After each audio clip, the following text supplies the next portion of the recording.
નમસ્કાર દર્શક મિત્રો, હું જપન શાહ કાનમ એક્સપ્રેસ ન્યૂઝમાં આપનું સ્વાગત છે। જોઈએ આજના મુખ્ય અને મહત્વના સમાચાર। તીર્થ ક્ષેત્ર ચાંદોદમાં વેદઘોષ ગુંજ્યો। યુવા વિધાનો દ્વારા આયોજિત ત્રિદિવસીય શ્રી શુક્લ યજુર્વેદ સંહિતા પરાયણ અને સ્વાહારકારનું ભવ્ય સમાપન। યુવા પેઢીની વૈદિક સંસ્કૃતિ પ્રત્યેની આસ્થા ઉજાગર થઈ। આ વેદ મહોત્સવ લાંબા સમય સુધી સ્મરણમાં રહેશે। માં નર્મદાજી તથા શ્રી વેદ નારાયણ ભગવાનની અસીમ કૃપાથી અધિક જેઠ વદ આઠમની દશમ તારીખ 8 જૂનથી 10 જૂન 2026 દરમિયાન શ્રી મધ્યાનિદન વાજસેન્ય શુક્લ યજુર્વેદ સહિતના પરાયણ અને સુવાહકારણ આયોજન તીર્થ ક્ષેત્ર ચાંદોદના નગર મધ્ય આવેલ શ્રી કાશી વિશ્વનાથ મહાદેવ સંકુલમાં રાખવામાં આવ્યું। આ ત્રિદિવસીય કાર્યક્રમનો શુક્લ યજુર્વેદના પરાયણનો પ્રારંભ કરી ત્રીજા દિવસે શુક્લ યજુર્વેદ સ્વાહાકાર સાથે કાર્યક્રમની પૂર્ણાહુતિ થઈ।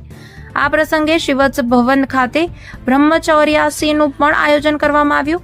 નગરના યુવા વિદ્વાન બ્રાહ્મણો દ્વારા હાથ ધરાયેલ આ ત્રિદિવસીય પરાયણ અને સ્વાહાકારના આયોજનથી યુવા બ્રાહ્મણોની વૈદિક સંસ્કૃતિ પ્રત્યેની વિચારધારા ઉજાગર થઈ હતી। સાંભળો આના પર યુવા વિદ્વાન બ્રાહ્મણ કુંજન વ્યાસે શું કહ્યું। રિપોર્ટર કિંજલ ભટ્ટ, ચાંદોદ। વેદોખિલો ધર્મ મૂલમ। ભારતીય સંસ્કૃતિના મૂળાધાર રૂપ એ 4 વેદ છે। તારીખ 8, 9 અને 10 આ 3 દિવસે ચંડીપુર એટલે ચાણોદની અંદર ચંડીપુર બ્રહ્મ યુવા સંઘ અને ચંડીપુર બ્રહ્મ સમસ્ત બ્રહ્મ સમાજ દ્વારા 3 દિવસનું વેદ પારાયણ અને વેદ સ્વાહાકારનું આયોજન કરવામાં આવ્યું હતું। આજે યજ્ઞની પૂર્ણાહુતિ થઈ છે। આ યજ્ઞનો મુખ્ય ઉદ્દેશ્ય, આ પારાયણનો મુખ્ય ઉદ્દેશ્ય એક જ કે જે નવયુવાનો છે એ વૈદિક સંસ્કૃતિથી પ્રેરિત થાય અને વેદનો અભ્યાસ કરે। કારણ કે શાસ્ત્ર કહે છે બ્રાહ્મણ નિષ્કારણો ધર્મ ષડંગો વેદો ધ્યેયો જ્ઞેયશ્ચ।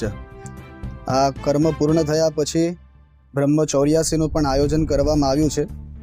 આ કર્મની અંદર પહેલા દિવસે 2024 મંત્રોનું પારાયણ કર્યું અને આ 2 દિવસ તારીખ 9 અને 10 5000થી પણ વધુ મંત્રોની અમે આહુતિ આપી છે, આહુતિ પ્રદાન કરી છે કે જે વિશ્વ કલ્યાણ થાય અને વૈદિક સંસ્કૃતિનું પુનરુત્થાન થાય। તો એવા હેતુથી આ કર્મનું અમે આયોજન કરેલ છે। ઘણા લાંબા સમય પછી થયું છે। આ ચાણોદને કાશી કહેવાય છે, કે ગુજરાતની કાશી એટલે ચંડીપુર એટલે ચાણોદ। ઘણા વર્ષો પહેલાં વિદ્વાનો કરતા હતા પણ સમયાંતરે બધું લુપ્ત થઈ ગયું અને ઘણા વર્ષો પછી ચાણોદમાં થાય છે। એવું નથી કે નથી થયું, પહેલાં પણ થયું છે પણ ઘણા વર્ષો પછી આ બીજી વાર આ કાર્યક્રમનું આયોજન થયું છે।